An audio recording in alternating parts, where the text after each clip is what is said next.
우리 기독교는 산속에 앉아서 명상을 하고 있는 그러한 종교가 아닙니다. 우리의 기독교는 주님의 말씀, 그 성경의 가르침을 삶 속에 구체적으로 실천하며 살아가는 것이 우리 기독교라는 것을 우리는 잊지 말아야 합니다. 그렇기 때문에 우리는 행함이 없는 그 자체는 바른 믿음이 아니라는 것. 우리는 배운 이 말씀을 삶 속에서 날마다 적용하며 행할 때에 그게 온전한 믿음으로 연결되어짐을 우리는 잊지 말아야 합니다. 이 행함의 이 문제는 동전양면과 같이 뗄래야 뗄 수가 없는 너무나 중요합니다. 믿음과 이 행함, 이것은 분명히 함께 연결되어서 우리에게 정말 실천되어져야 되는 그러한 것임을 우리는 분명히 알아야 된다는 것입니다. 우리가 그것이 연결되어지지 않으면 마치 죽은 나무와 같이 겉으로 볼 때에는 나무의 모양이 있지만은 그 나무는 꽃을 피울 수도 없고 열매를 맺을 수 없는 같이 믿음과 행함이 연결되지 않을 때 그런 현상이 나타난다는 것을 우리는 알아야 됩니다. 그런데 솔직히 우리가 믿음 생활하면서 이 부분에 대해서 굉장히 많이 고민을 하면서 살아가는 건 사실입니다. 내가 정말 믿기는 믿는데 정말 행하는 것이 내가 얼마나 되는가, 이것에 대해서 고민 안 하는 사람은 없어요. 목사인 저도 고민을 해요. 너가 지금 전하고 있는 이 말 너가 그대로 살고 있니? 너가 실천도 안 하면서 그렇게 정말 이렇게 핏대를 높여가면서 말한다고 그게 영향이 미치겠니? 뭐 이런 생각이 들 때가 참 많이 있어요. 우리가 정말 이 말씀대로 사는 거, 이거는 굉장히 우리에게 중요한 과제입니다. 그러다 보니까 우리가 행하지 않다가 보니까 때로는 내가 제대로 믿는 거 맞느냐, 내가 정말 이렇게 믿어서 무슨 소용이 있느냐 하는 이러한 생각이 들 때가 참 많이 있습니다. 이 부분에 대해서 솔직히 고민을 안 하는 사람은 아무도 없습니다. 바울도 두 개의 자아가 막 자신 안에서 막 싸우고 있다는 거, 이 부분에 대해서 솔직하게 표현했잖아요. 어찌됐든 간에 우리는 이 행함의 이 문제를 무시해서는 안 되고, 이것은 우리 속에서 날마다 실천되어져 나가야 되는 문제라는 것을 우리는 잊지 말아야 됩니다. 우리가 그럴 때에 우리는 성장이 가능하고 우리는 그럴 때에 전진이 가능합니다.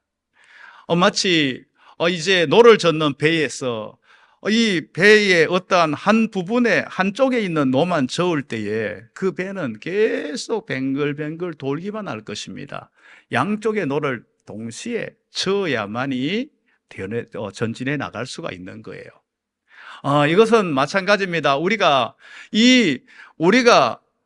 아는 거, 우리가 들어서 알고 있는 이 사실을 삶 속의 행함으로 나타나야 됩니다. 이것이 되어지게 될 때에 우리는 소망의 항구를 향해서 날마다 나아갈 수 있는, 또한 성장할 수 있는 모습이 된다는 것을 우리는 알아야 된다는 것입니다.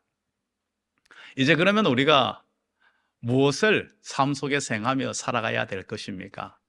오늘 본문 9절은 우리에게 분명하게 말씀을 하고 있습니다. 오늘 본문 9절 말씀에서 형제 사랑에 관하여서 너희가 쓸 것이 없으면 너희 자신이 하나님의 가르치심을 받아 서로 사랑함이라. 우리에게 있어서 행해야 될 가장 중요한 그 첫 번째는 무엇보다 사랑입니다. 사랑입니다. 이 사랑의 문제에 대해서 데살로니가 교회는 지금 현재 이 사랑의 문제에 대해서는 더 이상 말할 필요가 없을 정도로 사랑하면서 지금 살아가고 있다는 사실을 분명히 밝히고 있습니다. 데살로니가 교회가 이 사랑 안에 온전히 거하면서 이 사랑을 실천하는 이 삶을 분명히 살아가고 있다는 겁니다. 이 데살로니가 교회의 이 사랑은 교회 안에만 머무르는 것이 아니라 이제 이 사랑이 계속 확대되어 나가고 있다는 것을 10절에서 이렇게 말씀해 주고 있어요. 10절 말씀, 너희가 온 마게도냐 모든 형제에 대하여 가연 이것을 행하도다. 형제들아 권하노니 더욱 그렇게 행하고. 갑자기 데살로니가가 이야기 나오다가 마게도냐가 또 연결되어집니까? 이 헬라 지역은 크게 두 부분으로 나눌 수가 있습니다. 마치 우리나라가 남한과 북한으로 나누어지고 이제 북이스라엘과 남유다로 나눠지듯이 바로 헬라 그 자체가 그렇게 크게 두 개로 나눠지고 있는데요. 바로 이제 우리나라가 남쪽에 서울, 북쪽에 평양 이렇게 있듯이 이스라엘이 북 사마리아, 남 예루살렘 이렇게 있듯이 이곳에도 뭔가 하면요, 이 아가야 지역이라는 곳이 한 지역이 있고요. 그 다음에 데살로니가, 그 다음에 마게도냐라는 지역이 있습니다. 이 아가야 지역의 수도는 고린도입니다. 우리 성경에 나오는 고린도입니다. 그 다음에 마게도냐 지역의 수도는 바로 데살로니가입니다.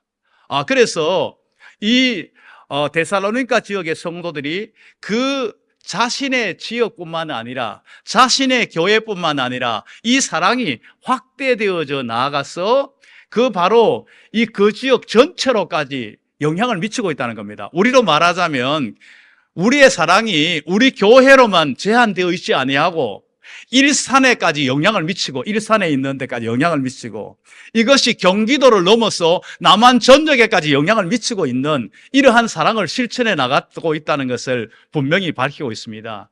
그렇습니다. 우리의 이 사랑이 이런 식으로 계속 확대되어져 나가야 된다는 것, 이렇게 행하면서 우리는 살아가야 된다는 것을 분명하게 우리에게 밝혀주고 있음을 우리는 알아야 된다는 겁니다.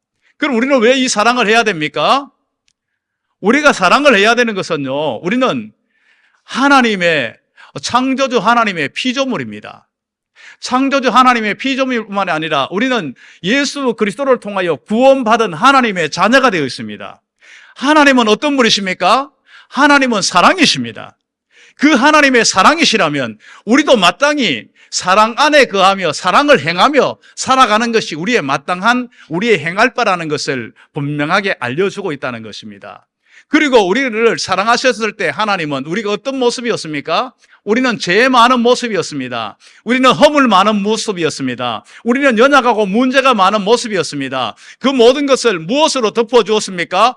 사랑으로 모든 것을 다 덮어버리고 다 가려웠습니다. 사랑 때문에 우리의 모든 것들이 다 가려지게 된 것입니다. 하나님의 사랑, 그 독생자를 주신 하나님의 사랑이 우리를 위해서 죽기까지 내어주신 그 사랑이 우리의 모든 것을 다 덮어버렸다는 것을 우리는 알아야 된다는 겁니다.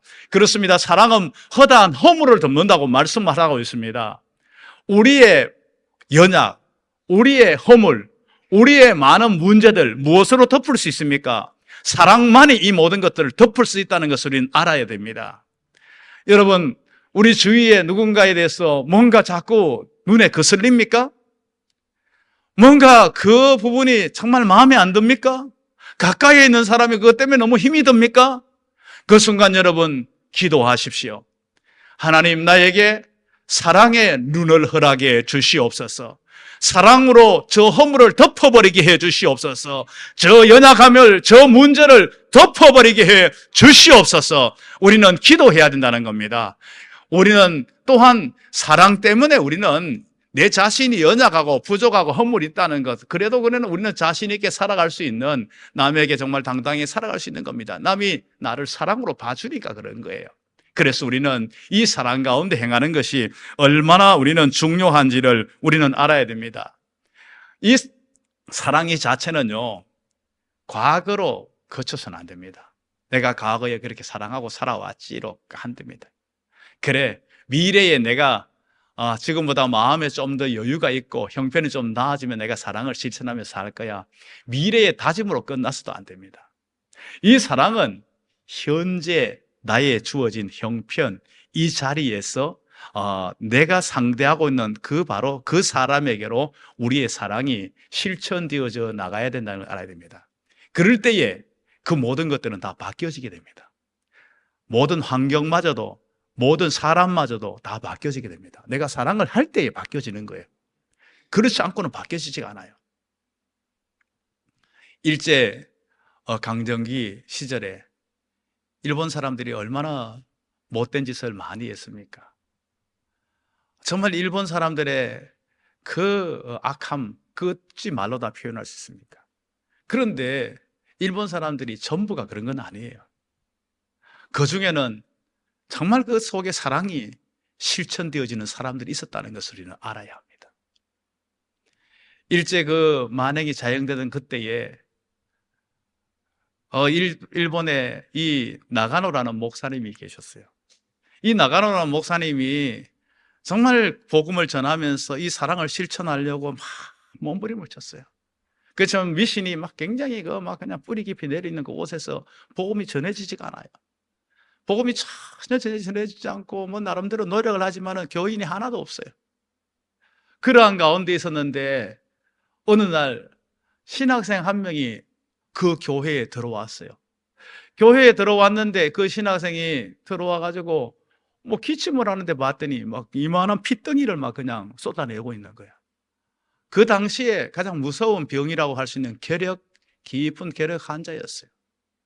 그리고 자기 집에는 어린 자녀들이 있었어요. 집은 조그마한 단칸방인 그러한 집에 살고 있는데 정말 결핵 환자인 그 청년을 가족으로 받아들입니다. 결핵 감염이 될 수가 있었고 여러 가지 위험 요소가 도사리고 있음에도 불구하고 사랑은 그것마저도 다 극복하는 것이다 하면서 그러면서 사랑으로 그를 가족으로 받아들이면서 그를 극진히 돌보기 시작했어요. 그러면서 이제 나가노 목사님의 정말 사랑을 보면서 기독교는 사랑이 실천되어지는 것이 바로 기독교다. 하나님의 사랑이 어떻게 삶 속에서 실천되어지는 것을 이 정말 신학생 청년이 이것을 배우게 되었습니다. 그리고 뭐 이왕 죽는 거 내가 이렇게 죽으면 못하냐, 내가 이 사랑을 배웠으니 나도 사랑을 하루라도 실천하고 죽자, 이렇게 해가지고 그 당시에 일본의 가장 최악의 빈민굴인 그 빈민굴에 자기의 병이 든 연약한 몸 그대로 안고 들어갑니다. 들어가서 그곳에서 사랑을 실천하기 시작하는데 너무나 놀랍게도 그 병이 나아버렸어요. 낫고 나니까 더 활발하게 정말 사랑을 실천할 수도 있고 아니면 이 사람이 밖으로 나갈 수도 있는데 나를 이곳에 와서 병이 낫게 한 것은 이곳에 일을 하도록 한 게 이한 것이다, 이렇게 받아들이고 그곳에 그대로 남습니다. 그곳에 남아가지고 정말 이렇게 이 사람들을 돌보기 시작하는데 뭐 인간으로 도저히 할 수 없는 일을 돌보는 거예요. 뭐 우리도 천장어못에 사랑의 원자탄에 나오듯이 막 이 나 환자들을 막 고름을 막 입으로 빨아냈다 했잖아요. 실제로 막 그렇게 한 거예요, 이 신학생이. 그 나중에 이제 목사가 됐어요. 이 목사 이름이 가가와 목사님입니다. 가가야 도요히코 이 목사님이신데 이 목사님 목사가 돼가지고도 계속 그 일을 하는데 막 그냥 어떤 환자는 막 그냥 변이 안 나와가지고 막 몸이 막 견디지 못하게 돼 있을 때에 엉덩이 뒤에다가 막 그냥 자신의 막 입을 대가지고 불면서 막 그러면서 막 엉덩이로 빨아내면서 그러면서 했는 거예요. 그 사실이 알려졌는데 이 사실이 알려졌는 게 어느 정도로까지 알려져요? 중국 땅에까지 알려지게 된 거예요. 중국 땅에까지 알려지게 되어서 중국 땅에서 그 당시에 장개석 총통이 예수를 믿고 있었어요. 그 부인 송미령 여사도 예수를 잘 믿는 신실한 그리스도인이었어요. 그 소식을 듣고 일본에만 악한 사람들, 일본에는 못된 사람들, 이런 사람들만 있는 줄 알았더니 아니 세상에 그런 사람이 일본에 있다고? 그러면서 송미령 여사가 그 사람을 한번 보고 싶다고 그렇게 초청을 해가지고 만났어요. 만나가지고 성경 공부도 배우고 기독교적인 사랑의 실천에 대해서도 배우고 여러 가지 배우면서 그러면서 또 하나 놀라운 사실을 발견하게 된 거예요. 일본의 이 만행을, 일본이 얼마나 악하고 얼마나 정말 못된 짓을 했는가, 그것을 자신이 정말 하나님 앞에 눈물로 늘 항상 회개하고 있다는 사실을 알게 된 거예요. 우리 민족이 얼마나 못된 짓을, 중국과 조선 이런 데 얼마나 못된 짓을 하고 있는 이 만행들을 회개하면서 정말 일본이 민족을 부둥켜 안고 기도하고 있다는 사실을 이제 장개석 총통이 알게 되었어요. 아, 저런 사람도 있구나. 정말 저들의 악함을 깨닫고 하나님 앞에 회개하는 사람도 있구나. 저 민족을 부둥켜 안고 회개하는 사람도 있구나, 이래 됐어요. 그런데 드디어 이 히로시마와 나가사키에 원자 원폭이 떨어지고 일본이 항복을 했어요. 항복을 했는데 이제 문제가 생겼어요. 점령지에 있던 이 사람들이 이제 보복을 당하기 시작하는 거예요. 우리나라에서도 보복을 당했지만 중국은 보복이 더 심해서 중국에서는 그 만행이 더 심했거든요. 중국엔 무려 200만이라는 일본인들이 그곳에 있었어요. 이제 일본 사람은 큰일 났어요. 다 비참하게 죽임을 당할 처지가 돼 있어요. 그때에 장개석 총통이 일본 사람들 손대지 말아라, 보복하지 말아라, 그들을 무사히 돌려보내라. 돌려보내게 된 원인이 있어요. 그 이야기가 나옵니다. 장개석 총통이 이렇게 이야기합니다. 일본인들은 내 민족의 원수다.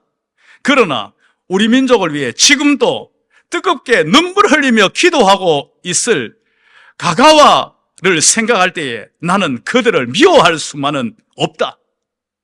그래서 그들을 그냥 일본 땅으로 200만 명을 그대로 돌려보내는 겁니다. 나가노 목사님의 그 사랑의 실천이 가가와 도요히코라는 사람을 살릴 뿐만 아니라 그에게 사랑의 실천의 사명을 감당하게 만들었고, 그것이 결국은 200만 명이라는 그 사람들을 살도록 만드는 그런 역사가 나타났다는 것을 우리는 알아야 된다는 겁니다. 이제 우리가 성도가 무엇을 행하며 살아가야 됩니까? 오늘 계속해서 이제 11절에서는 이렇게 말씀하고 있어요. 또 너희에게 명한 것 같이 조용히 자기 일을 하고, 이렇게 말씀하고 있습니다. 무슨 말입니까? 자기 일 조용히 하라는 겁니다. 다시 말씀드리면요, 남의 일에 참견 좀 하지 말라는 겁니다. 왜 이렇게 말씀하고 있습니까? 이 당시에 이제 예수님이 재림하신다, 곧 재림하신다, 이 재림 사상이 굉장히 강하게 데살로니가 교회 안에서 막 그냥 자리를 강하게 잡기 시작합니다. 그러면서 자신은 진리의 빛을 봤다는 겁니다. 진리의 빛을 봤으니까 이제 자신이 진리의 빛을 봤는데, 소위 말하면 진리의 빛을 보지 못한 사람에 대해서 이러쿵저러쿵 간섭하기 시작합니다. 너 그렇게 믿으면 어떻게 되겠니? 내 빛 본 사람 내 말 잘 들어. 그런데 자기 말 안 듣잖아요. 안 들으면 막 혼을 내면서 네가 그래서 되겠냐고 막 그러는 거예요. 그러면서 그 사람의 형편, 그 사람의 상황, 그 사람의 처지를 전혀 헤아리지 않고 그냥 자기 기준, 자기 입장에서 마구 그냥 판단하고 이러쿵저러쿵 그렇게 쉽게 말하는 거예요. 이 부분에 대해서 자기 일에 조용히 충실히 하고 남의 일에 간섭하지 말라는 겁니다. 이 말은 다른 사람의 형편 돌아보지 말라 이 말하고 전혀 다릅니다. 사랑으로 다른 사람의 어려운 형편을 돌아보는 건 마땅한 일입니다. 사랑으로 정말 그들을 잘 세워주고 정말 돌보는 것을 마땅히 해야 될 일입니다. 그런데 그러한 것은 하지 않고 오히려 그 어떠한 형편과 처지를 알지 못한 채에 그냥 자신의 기준, 자신의 입장에서 이러쿵저러쿵 쉽게 판단하고 쉽게 말하지 말라는 것입니다. 일의 속사정을 알지 못한 채 함부로 말하면요, 우리는 정말 잘못되어질 수 있다는 것을 우리는 알아야 된다는 겁니다. 내 배가 부르니 다른 사람의 배고픔을 모른다는 속담이 있잖아요. 그걸 모르는 형편 속에서는 쉽게 우리가 말해서는 안 된다는 겁니다. 우리가 그 상황, 그 형편, 그 처지를 헤아리지 못한 채 쉽게 말하면 역효과가 나타나고 엄청난 상처와 엄청난 문제를 야기시킬 수 있다는 것을 우리는 알아야 합니다. 우리는 남의 말하기를 좋아합니다. 남의 일에 참견하기를 좋아합니다. 이러한 것들을 우리는 금해야 된다는 것을 우리에게 분명하게 말씀해 주고 있습니다. 그러면서 우리 성도들이 또한 무엇을 어떻게 행해야 되는가? 계속해서 11절은 우리에게 이렇게 말씀을 하고 있습니다. 조용히 뭐 하라는 거면 자기 일을 하고 너희 손으로 일하기를 힘쓰라, 이렇게 말씀하고 있습니다. 너희 손으로 일하기를 힘쓰라. 어떻게 보면 지극히 당연하게 들릴 수 있는 그러한 말입니다.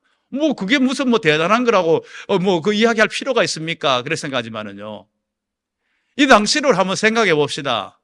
이 당시에 예수님이 재림하는데 일해봐야 무슨 소용이 있어. 그리고 일을 손을 놓고 있는 거예요. 일할 필요가 없다고 생각하고 있는 거예요. 그리고는 그냥 놀고 앉아가지고 그냥 말로만 그냥 모든 걸 다 하는 것이 돼버리는 거예요. 그러니까 조용히 입 다물고 주어진 일에 열심히 성실히 최선을 다하라고 그렇게 지금 현재 말씀하고 있는 거예요. 그리고 이 당시 헬라 문화권의 모습이 어떤 식이었는가 하면요, 이 헬라 문화권 자체가 육체 노동을 굉장히 천시했었습니다. 육체의 노동 자체는 노예들이 하는 일이지, 그 육체의 노동을 하는 것은 아주 정말 천시되어지는 이러한 분위기 속에서 자신의 주어진 일을 성실히 감당하는 것이 중요하다는 것을 분명히 밝히고 있다는 겁니다. 그렇습니다. 우리는요, 노동의 신성함을 알아야 됩니다. 노동 자체는요, 굉장히 신성합니다. 우리가 생각할 때에 에덴 동산은 놀고 먹는 것이라고 생각하는데 그건 착각입니다. 절대로 아니에요. 성경을 다시 한번 여러분 눈 닫고 보십시오. 에덴 동산은 놀고 먹는 것 아닙니다. 우리 생각할 때 에덴 동산은 그냥 잠시큰 자다가 갑자기 우리 시간으로 말하면 한 11시, 12시 때 일어나가지고 갑자기 그냥 과일 달려있는 거 뚝 따가지고 이렇게 따먹다가 그러다가 발을 가지고 냇가에 물을 담그고 있다가 그리고 빈둥빈둥 거다가 또 잠이 오면 또 누워있다가 자다가 또 일어나가지고 또 다른 열매 하나 따먹고 그렇게 놀고 먹는 것으로 우리는 생각하고 있습니다. 그게 아니에요. 에덴 동산을 여러분 그렇게 생각하면 안 된다는 겁니다. 우리 여러분 창세기 2장 15절 한번 보세요. 경작하게 하시고 이해가 잘 안 돼요. 경작하게 했어요. 일하는 거예요. 생육하고 번성하고 땅을 다스리라고. 모든 짐승 다스리는 거 다 일입니다. 이 모든 일들을 우리에게 맡겨주었다는 것을 우리는 알아야 됩니다. 우리에게 주어진 일이 있다는 거, 이거는 복입니다. 복입니다. 이것을 우리는 복인 줄 알고 이 일을 감사함으로 감당할 수 있어야 된다는 겁니다. 우리가 일하지 않고 먹는 거, 이거를 굉장히 축복으로 얘기했는데 축복 아니에요. 유대인들 이 자체는요, 유대인들의 교육법은 굉장히 대단하잖아요. 유대인들의 교육법은 우리가 지금까지 계속 전 세계인들이 배우고 있는 게 유대인들의 교육법입니다. 유대인들은 일하지 않고 먹는 자녀를 그대로 두는 것은 도적질을 가르치는 거나 마찬가지다. 이렇게 이야기를 했어요. 탈무드에 나오는 이야기입니다. 여러분, 그 말이 이상하게 좀 들릴지 모르지만, 너무 비약된 것으로 들릴지 모르지만은요, 사실 맞아요. 일 안 하고 가만히 앉아가지고 남이 일한 거 먹는 거, 남이 일한 거 내가 빼앗아 오는 거, 훔쳐오는 거 도둑질 아닙니까? 우리는 성실히 일하는 것, 이것이 얼마나 중요한지를 알아야 됩니다. 불안당이라는 건 뭐예요? 안이불, 땀 한 방울 안 흘리고 먹겠다는 무리들이 불안당입니다. 우리는 이것을 성경의 가르침이 아니라는 걸 우리 분명히 알아야 됩니다. 제가 전에 교회에 있을 때에 강남대로에 건물을 가지고 있는 건물주, 그 당시에 집사님이 아마 지금 권사님이 되셨을 거예요. 신방을 한번 가면 그랬어요. 이분은 부유해요. 남편이 그냥 아무 직장 없이 그냥 아버지가 물려준 건물 그것만 가지고 그냥 풍족하게 살아요. 그런데 이 집사님은 항상 그 부분에 대해서 너무 안타까워하고 있었어요. 어떤 면에서는 너무 풍족하게 살면 됐잖아요. 그러면 만족한, 배부른 소리 하고 있다 이런 소리를 들릴 수 있는데, 그런데 저보고 솔직히 이야기하는 거예요. 목사님, 우리 애들이 저 모습 보고 배울까 싶어 무서워요. 일 안 하고 가만히 앉아가지고 그냥 떨어지는 돈 먹고 사는 그런 우리 자식 되고 싶지 않아요. 우리 자식이 정말 성실하게 일해서 먹고 사는 그러한 자식 만들고 싶어요. 그걸 위해 기도해 주세요. 그러는 거예요. 얼마나 현명하고 얼마나 지혜로운 어머니입니까?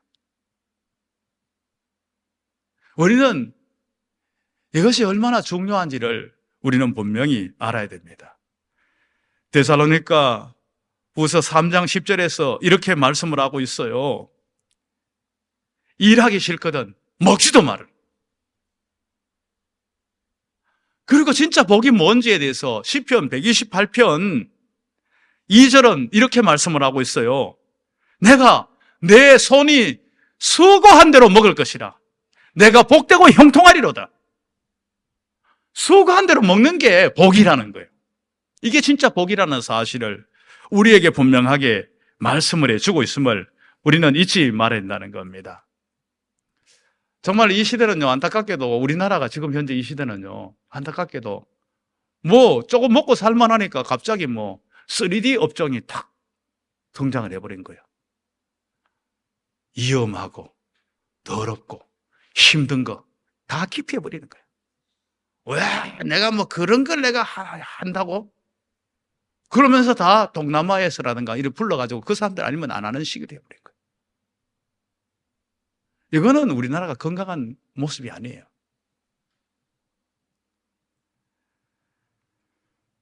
우리가 분명히 알아야 될 것은요, 노동 이 자체가 천시되면 안 됩니다.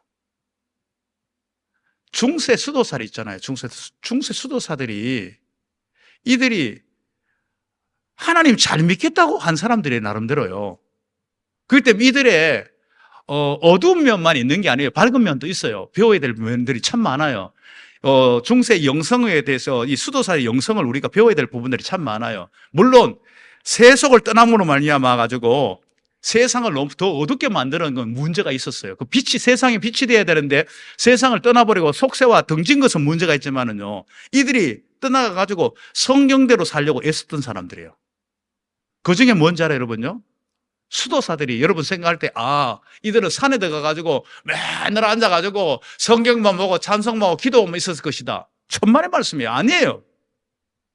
수도사의 원칙이 어떤가 하면요, 반은 경건의 삶이고요, 반은 노동이에요. 이 수도원 삶을 지금 또 재현하는 어떠한 수도원들이 있어요. 그게 그대로 지금 적용되어지고 있어요.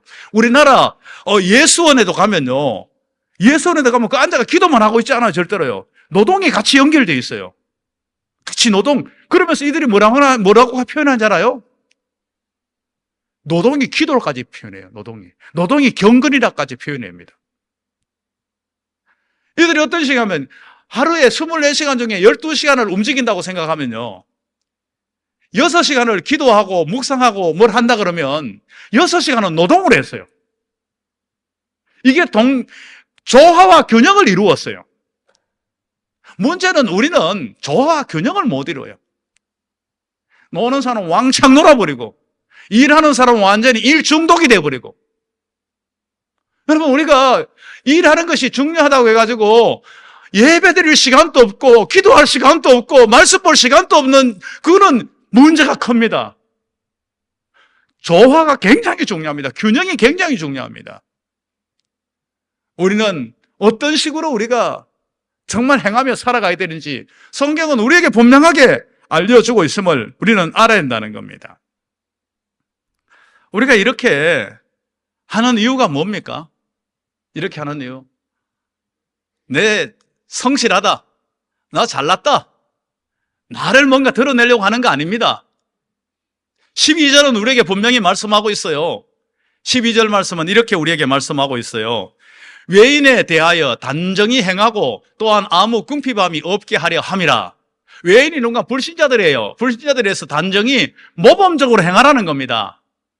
그래서 정말 예수 믿는다고 그러고 빈둥빈둥 거리면서 궁핍한 모습 가지고 정말 그렇게 살면서 그러면 덕이 안 된다는 것을 우리에게 분명히 알려주고 있는 거예요. 그렇기 때문에 우리가 정말 믿지 않는 자들에게 대해서도 그들의 볼 때도 정말 멋진 모습으로 당당하게 그렇게 되어져야 정말 세상에서, 성경은 우리에게 주님이 뭐라고 가르치십니까? 너희는 세상의 소금이라, 너희는 세상의 빛이라고 말씀해요. 세상의 소금과 빛으로 우리에게 살맛 나지 않는 세상에 살맛 나는 모습으로, 맛을 내는 모습으로 되어지기 위해서는 이렇게 행해야 된다는 겁니다. 정말 어떻게 행해야 될지 몰라가지고 갈 바를 알지 못한 가운데서 방황하고 있는 자들에게 우리가 빛이 되어서 바로 이것이, 이렇게 행하는 것이 바로 빛된 삶이라는 것을 나타내 보이라는 겁니다. 그래서 어떻게 하라는 겁니까? 하나님 앞에 영광 돌릴 수 있다는 겁니다. 그 삶을 통해 영광 돌리, 역시 예수 믿는 사람들 다르구나, 예수를 믿으니까 저렇게 사람이 달라지고 좋구나 하는 것을 보일 때에 우리의 아버지가 영광받는다는 겁니다. 하나님 아버지가 영광받는다는 겁니다. 그래서 마태복음 5장 16절에서 우리에게 분명하게 말씀하고 있잖아요. 이같이 너희 빛이 사람 앞에 비치게 하여 그들로 너희 착한 행실을 보고 하늘에 계신 너희 아버지께 영광을 돌리게 하라. 할렐루야. 우리 이렇게 하나님 앞에 영광 돌리는 삶이 되어야 되는 겁니다. 우리가 어떻게 행하며 살아가야 되는지 우리에게 분명히 말씀하고 있습니다. 우리는 사랑이신 하나님의 자녀입니다. 내가 너희를 사랑하같이 너희도 서로 사랑하라고 말씀하고 있습니다. 사랑은 아무리 해도 부족합니다. 늘 항상 부족함을 느껴야 됩니다. 그게 우리의 사랑입니다. 그래서 우리는 더 사랑하기를 힘써야 됩니다. 가는 말에 채찍을 가듯이 여러분 사랑하고 있습니까? 더 사랑하기를 힘쓰십시오.